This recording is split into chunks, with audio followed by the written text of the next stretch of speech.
Salut, c'est Claude. Aujourd'hui, pour cette nouvelle vidéo, je vais vous présenter la formation Offshore Mastery de Julien Ozeille. Je vais vous donner mon avis aussi en même temps. Alors avant de commencer, eh bien, si vous n'êtes pas abonné encore à ma chaîne, eh bien, n'oubliez pas de le faire. Aussi, si vous aimez cette vidéo, eh bien, mettez-moi à la fin de cette vidéo un grand pouce vers le haut. Donc, nous voici sur le tableau de bord Offshore Mastery. Alors, qu'est-ce que Offshore Mastery? Eh bien, c'est une formation qui explique, Julien Ozeille nous explique là-dedans comment créer une société et comment aussi pouvoir s'expatrier. En gros, c'est un peu ça. Il nous explique un peu tout ce qui est résidence fiscale, c'est-à-dire au niveau fiscalité dans les autres pays, comment ça se passe, au niveau des entreprises, voilà, la différence est faite avec la France. Enfin voilà, ça englobe un peu tout ça. Donc là, on retrouve le tableau de bord, le programme de la formation, votre mentor, eh bien, Julien Ozeille, il nous explique un peu, voilà, bon, bien que je sois né avec la bourse du commerce, ça n'a pas empêché, voilà, il nous explique un peu rapidement son parcours. Donc la formation, alors, elle se compose comme ça. Avant de commencer la formation, recevoir les mises à jour de la formation. Donc ça, c'est une chose qui est très intéressante. J'avais pu le dire auparavant sur la formation Super Seller Academy de Julien Ozeille, liée à la vente sur Amazon pour devenir Amazon FBA. Et c'était le cas aussi, c'est-à-dire, ça vous pouvez retrouver ma vidéo, hein, si vous voulez avoir l'avis sur la formation Super Seller Academy de Julien Ozeille. Donc recevoir les mises à jour, ça c'est super parce que ça veut dire que la formation sera mise à jour. S'il y a un changement dans les lois ou autre, eh bien il y aura toujours des mises à jour qui seront faites. Donc ça c'est très important. Accéder au Mastermind. Donc le Mastermind, c'est une plateforme dans laquelle vous pourrez retrouver tous les élèves de la Offshore Mastery. Qu'ils soient confirmés ou débutants, vous allez les retrouver sur ce Mastermind et vous pourrez leur poser des questions pour on a un lien direct en live. C'est une sorte de messenger, mais voilà, Offshore Mastery, spécial Offshore Mastery, et qui nous permet de poser des questions sur n'importe quelle chose qui correspondent à la formation. Et du coup, ben voilà, si on a un souci, si on a des choses qu'on ne comprend pas, ben on peut passer par là. Vous pouvez aussi, on va le voir, on peut aussi poser des questions à Julien Ozeille qui nous répond assez rapidement, lui ou alors une personne de son équipe. Donc l'introduction, le module 1, alors le disclaimer, donc là on va voir comment ça se passe. Vous allez voir, c'est un peu comme... voilà, donc ici en fait on a la vidéo, toutes ces parties sont faites de vidéos. Et en fait, sous cette vidéo, on va retrouver, c'est ce que je vous disais, on va retrouver ici un petit cadre où on va pouvoir poser nos questions si on a des questions à poser. Et bah, par exemple, voilà, il y a une personne qui a posé une question et Julien Ozeille lui répond rapidement. Bon, voilà, c'était quelqu'un qui disait qu'il aimait cette formation. Vous voyez, bonjour Julien, bravo pour ta formation Offshore Mastery. Voilà, j'ai commencé à découvrir ce produit, c'est très bien réalisé, je t'adresse mes félicitations. Voilà. Bon, voilà, Julien Ozeille il répond assez rapidement. Là, on voit 2 ans, pardon, et là 2 ans, bon, là on peut pas estimer vraiment la durée, mais je peux vous dire qu'il répond vraiment rapidement, 24 heures maximum. Donc voilà, donc bah, ça se compose comme ça. Donc là vous voyez qu'on a le temps de la vidéo à chaque fois, ou des vidéos, parce qu'une partie peut se composer de plusieurs vidéos. Donc comment trouver un bon avocat, un comptable. Donc bah, voilà, là on est dans le... soit on veut créer sa société, c'est-à-dire sa société offshore, qui sera... Bon, il y a des personnes peut-être qui vont prendre cette formation ou qui ont pris cette formation, mais qui ont malgré tout créé leur société en France, et puis ils ont en tête dans quelques années de peut-être s'expatrier. Donc ça c'est aussi possible. Donc dans tous les cas, comment trouver un bon avocat, un comptable, la mentalité à avoir en suivant cette formation, ben voilà, parce qu'on a une mentalité de se dire, parce que si on vient là, c'est pas pour avoir des infos, pour rester en France à vie, et voilà, c'est pas ça. Là, ça va plutôt être la mentalité de se dire, ben voilà, pour l'instant je suis en France, d'ici 1 an ou 2, ou dans quelques mois, ben je prévois de m'expatrier, donc de changer de pays, de changer de résidence fiscale, donc de peut-être que je vais devoir créer ma société dans un autre pays. Enfin voilà, c'est cette mentalité-là qu'il va falloir avoir, et je conseille aux personnes que si ces personnes-là veulent rester en France, ils peuvent l'apprendre la formation, ça va peut-être leur faire changer d'avis, hein, mais c'est surtout avoir voilà, ce qu'on dit le mindset, c'est-à-dire l'état d'esprit de se dire voilà, on veut évoluer, on ne veut plus payer autant d'impôts ou autres. Voilà, c'est plutôt dans cette optique-là qu'il faut voir les choses. Les enjeux de la fiscalité internationale actuelle, comment contourner le CRS. Ça c'est une chose que moi je connaissais pas en fait et qui est vraiment bien. Alors toutes les choses, toutes les infos qui sont données ici, je tiens à le préciser avant que des gens se posent des questions ou ont des commentaires un peu déplacés, mais tout est dans la légalité. Moi, je dois rien à Julien Oseille, mais je tiens à le préciser parce que lui le précise, et puis on pourra s'en rendre compte. Même s'il y a des choses qui peuvent être faites, Julien Oseille nous conseille grandement d'éviter les choses qui ne sont pas légales. Parce que ce qui est sûr, c'est que ça peut nous créer de gros problèmes. Tout ce qui est lié à la fiscalité et autres, je vous déconseille grandement, et Julien nous déconseille grandement, de vouloir détourner les choses ou détourner la fiscalité française. C'est une chose qu'il faut complètement oublier, parce que ça risque d'être un très très gros problème après. Mais ça va être une chose. Le CRS, en fait, je ne peux pas vous expliquer comme ça parce que ça va être trop long. En fait, c'est une organisation qui regroupe un peu, comment je pourrais dire, des informations en fait qui sont échangées entre pays, informations sur les personnes, sur les personnes de chaque pays avec d'autres pays. Enfin, c'est un peu compliqué, mais là, c'est très bien expliqué. Donc voilà, ce qu'il faut éviter à tout prix. Voilà, vous voyez, c'est ce que je vous disais. Application des lois, voilà, vous voyez, c'est des choses qui sont vraiment, on reste dans la légalité, c'est très important. Donc, module 2, expatriation fiscale, introduction à la résidence, les idées reçues qui peuvent vous coûter cher, ce qu'il faut prendre en compte quand on choisit sa résidence fiscale. Donc là, j'ai oublié de vous le dire, mais ici, la petite barre là qu'on trouve, c'est une avancée, l'avancée que vous aurez sur la formation. C'est-à-dire que l'avancée, si chaque vidéo vous la passez, vous la validez, eh bien cette petite barre va évoluer et ça vous donnera l'avancée que vous avez dans la formation. Là, j'en suis en 35% parce que j'ai pas validé chaque vidéo, mais j'ai avancé un peu plus que ça quand même. Mais en fait, c'est quand vous êtes, si vous voulez, si vous arrivez à la fin de la vidéo, et que la vidéo passe directement à l'autre, au module suivant ou à la section suivante, et le pourcentage va augmenter. Donc voilà, ça c'était une petite aparté, ce que j'ai oublié de vous le dire avant. Donc voilà, les idées reçues qui peuvent vous coûter cher, ce qu'il faut prendre en compte quand on choisit sa résidence fiscale. Donc là, je rappelle, la résidence fiscale, c'est-à-dire que on va changer de résidence fiscale, c'est-à-dire quand on change de pays, et qu'on devient résident fiscal. Et être résident fiscal d'un pays, c'est pas juste se dire bah tiens je vais louer une maison, je sais pas où, je vais dire une bêtise, aux États-Unis, et puis si je loue une maison aux États-Unis, je reviens en France, et puis voilà, non, ça marche pas comme ça, il y a des choses à suivre et des choses à remplir, c'est-à-dire par exemple, il me semble que c'est dans certains pays, c'est minimum 180 jours. Il faut vivre minimum 180 jours là-bas pour être vraiment résident fiscal. Donc vous voyez, il ne faut pas faire n'importe quoi. Donc voilà, tout est expliqué.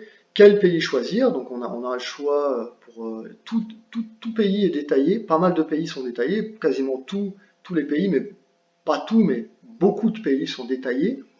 Donc par rapport à la fiscalité, par rapport à plein de choses, par rapport au mode de vie, par rapport, voilà, c'est vraiment détaillé. Vous voyez, 150 minutes, donc c'est pas rien. Il y a beaucoup de choses. C'est vraiment détaillé, très bien. Comment ne plus être considéré comme résident fiscal français? Comment obtenir un certificat? C'est ce que je vous disais auparavant, hein. Vous voyez, c'est pourquoi? Parce que si on continue à vivre 180 jours, plus de 180 jours par exemple, on sera toujours résident fiscal français. Même si vous n'avez plus de, vous ne louez plus rien en France, mais par exemple, vous êtes encore inscrit à la sécurité sociale, des choses comme ça, bah, vous serez résident fiscal français. Comment obtenir un certificat de résidence fiscale et TIN, étude de cas, expatriation aux Émirats, Dubaï, entre autres. Donc voilà, on a certaines études de cas, on pourra en retrouver d'autres. Cas concret, devenir résident panaméen. Vous voyez, ça c'est voilà, un cas concret parce que Julien Ozeille a effectué cette chose, donc il nous donne son avis et du coup, bah, c'est un cas qui est réel. Obtenir un permis de conduire dans votre nouveau pays de résidence. Vous voyez c'est quand même assez détaillé. Déjà, on commence, il y a pas mal de choses qui sont prises en compte. Des assurances santé pour expatrier. Ah, ça, c'est pas négligé non plus. Donc, module 3, création d'une société offshore. Pourquoi créer une société offshore? Les composants d'une société fonctionnelle, établissement permanent, les règles CFC, encaisser ses clients et être payé, quelle juridiction choisir pour domicilier sa société, les casse-têtes TVA en Europe expliqués simplement, rester joignable partout dans le monde, cas pratique, devenir e-résident et créer une société en Estonie, voilà, un nouveau cas pratique, création d'une société à Hong Kong, cas pratique, création et maintenance d'une LLC aux États-Unis, une LLC c'est une société aux États-Unis, cas pratique, création d'une LLP LTD au Royaume-Uni. Donc ça, pareil, ce sont des sociétés. Donc là, dans ça, alors, vous voyez, ça c'est pas à négliger. Par contre, par exemple, on va faire ça, je vais vous montrer. Donc là, si on prend cette partie-là, cas pratique, création et maintenance. Alors dans cette vidéo, je vais vous présenter un en service détail, qui je dis permet bien d'avoir en un numéro de détail, téléphone aux États-Unis Julien Ozeille gratuitement et nous qui sera explique utilisable partout dans le comment monde. créer une société aux États-Unis. Donc la première chose, c'est cas pratique, création et maintenance d'une LLC aux États-Unis. Donc ça, il nous explique comment on va la créer et aussi ne pas négliger la maintenance qu'il y aura à faire chaque année, parce qu'il y a une certaine maintenance, il y a des choses à remplir, il y a des documents qu'il faudra remplir chaque année, enfin il y a plein de choses. L'étape numéro 1, eh ben, ça sera de prendre un numéro de téléphone aux États-Unis. Donc ça, on peut retrouver le cas pratique dans cette vidéo, dans cette formation-là. Moi, ça fera aussi le sujet pour ceux qui ne vont pas prendre cette formation, mais qui voudraient savoir comment créer un numéro de téléphone aux États-Unis. Eh ben, je vais vous l'expliquer et entre autres, je vous parlerai de TextNow et entre autres, pour pouvoir savoir et ceux à qui ça intéresserait, eh ben, comment on fait et comment ça se passe. Voilà, ce sera le sujet d'une autre vidéo. Donc numéro de téléphone aux USA, parce qu'on va en avoir besoin pour créer notre société. L'étape 2, adresse aux USA, ça aussi ça fera partie, ça sera sujet d'une autre vidéo. Voilà, le premier formulaire qu'on aura à remplir, USPS forme 1583. Vous voyez, tout est détaillé. Création de votre LLC, donc créer une société avec Inkfill, pardon. Obtenir un UN, vous voyez, je ne sais pas si vous vous rendez compte, mais tout est détaillé. Et à la fin, ça y est, on a créé une société. Alors maintenant, une fois qu'on l'a créée, ben, qu'est-ce qu'il faudra faire maintenant d'une LLC en détail? Et puis, pour ceux, alors bonus, vérifier la disponibilité du nom de votre LLC, voilà, tout à fait. Obtenir un certificate of good standing, c'est-à-dire ça, c'est un peu comme un, ici en France, on appelle ça un CABIS, c'est un peu le même genre en fait. Et donc voilà, comment l'obtenir et comment déclarer les revenus d'une LLC en France, vous voyez, uniquement pour ceux qui sont résidents fiscaux en France, c'est ce que je vous ai dit tout à l'heure. Si vous prévoyez de quitter la France, mais que vous prévoyez d'ici un an ou deux de quitter la France, mais que vous avez néanmoins créé une société aux États-Unis, en Angleterre, aux Émirats Arabes Unis, comme vous voulez, et ben néanmoins il va falloir que vous déclariez vos revenus. Alors, il me semble qu'on ne déclare pas, les sociétés ne sont pas, il n'y a pas d'impôt sur la société. Si vous avez une société hors France, vous n'aurez pas d'impôt sur la société à payer en France, mais vous devrez déclarer l'impôt sur le revenu. C'est-à-dire que vous devrez déclarer vos revenus, donc vous aurez un impôt sur ces revenus-là. Donc voilà, et il nous explique aussi comment déclarer ces revenus. Donc voilà, ça, ces bonus-là, c'est ce que je vous parlais tout à l'heure, c'est une mise à jour. parce que ça au départ ça n'existait pas. Moi quand j'ai pris cette formation ça n'était pas présent, donc c'est une mise à jour. Donc voilà.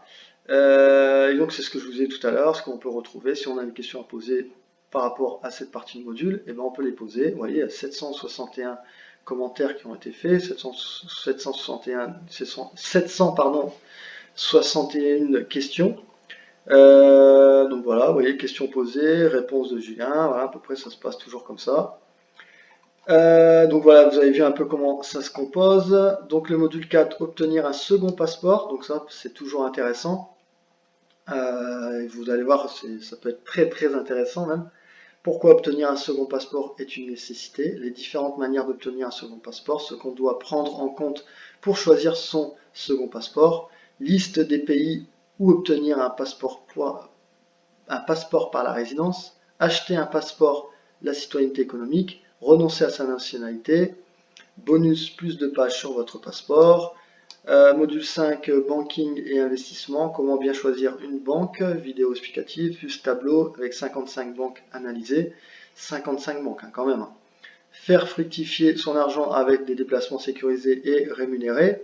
Faites plus avec votre argent grâce aux cartes de crédit, carte bancaire anonyme avec cashback, comment convertir vos devises au meilleur prix. Donc ça, pareil, ça va être... il y a entre autres une banque en ligne qui s'appelle TransferWise et que Julien nous parle souvent. D'ailleurs, c'est une banque qu'il utilise. Moi, je l'utilise aussi. J'en utilise d'autres, mais j'utilise aussi en partie, enfin, en majeure partie, c'est ma banque principale. Et TransferWise, c'est la meilleure à l'heure actuelle au niveau des taux de change, c'est-à-dire que c'est avec avec cette banque-là qu'on paiera le moins de taux, le moins de taxes au niveau du taux de change. Donc moi je vous mettrai un petit lien dans la description pour TransferWise. Donc n'hésitez pas, c'est vraiment une superbe banque et je vous la conseille grandement. Donc vous retrouverez ce lien en description. Un petit bonus ouverture de compte en Géorgie, en personne ou à distance. Vous voyez, on a deux possibilités. Bonus investir en Ouzbékistan. Le module bonus spécial Business Amazon FBA. Quel pays choisir pour votre business Amazon? Vérification de votre compte vendeur. Vérification de compte, technique avancée, update septembre 2020. Vous voyez, ça c'est une mise à jour aussi, parce que cette formation, il me semble qu'elle date d'avant septembre 2020, donc ça a été une mise à jour. Importer de la marchandise en Europe avec une société non européenne. Transférer son compte vendeur d'une société française à une société offshore.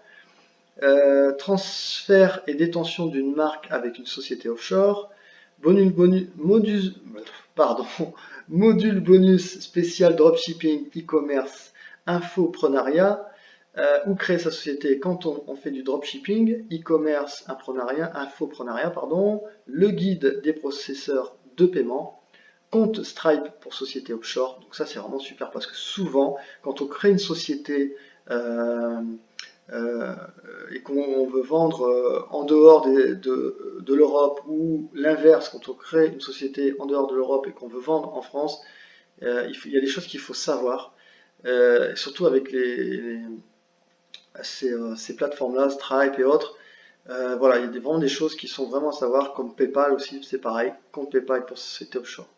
Donc voilà, on a fait le tour un peu du tableau de bord et de cette formation Offshore Mastery. Moi mon avis il est encore une fois, enfin moi je connais pas en personne Julien Ozeil et il ne paye pas pour faire ça, mais dans tous les cas je peux vous dire que ces formations sont de qualité, et je le précise bien, elles sont de qualité parce que j'ai pris la formation Offshore Mastery, comme vous pouvez le voir. Si vous avez pu voir cette vidéo et vous voyez ce tableau de bord, c'est que je suis élève de cette formation, et je suis élève aussi de la formation Super Seller Academy pour être vendeur Amazon FBA, et ce sont des formations de qualité. Alors certes, elles ont un coût, c'est un prix qui est élevé, mais une formation de cette qualité, je suis pas sûr d'ailleurs que ce soit le plus cher. Par contre, je ne connais pas toutes les autres formations, mais je peux vous dire que celle-là, pour l'instant, par rapport à celle que je connais, je pense que c'est l'une des meilleures. Et ces deux formations font partie des meilleures, peut-être même les meilleures. Et donc voilà, je vous les conseille grandement. En plus, il me semble que Julien propose un tarif si vous prenez les deux en même temps, c'est-à-dire la formation Super Seller Academy plus la formation Offshore Mastery. Donc il y a un petit prix, il y a une petite réduction sur ce prix-là, donc voilà, c'est pas négligeable. Donc voilà, moi, mon avis, je vous dis, il est très très bon. Je vous conseille, si moi c'est à refaire, je le referai, les yeux fermés. Donc voilà, n'oubliez pas que vous pouvez retrouver des liens en description concernant euh, les banques en ligne. Et si vous n'êtes pas abonné à ma chaîne, n'oubliez pas de le faire, de me mettre un pouce, pardon, un grand pouce vers le haut si vous avez aimé cette vidéo. Moi en tout cas, je vous dis à bientôt pour une nouvelle vidéo. Ciao, bye bye.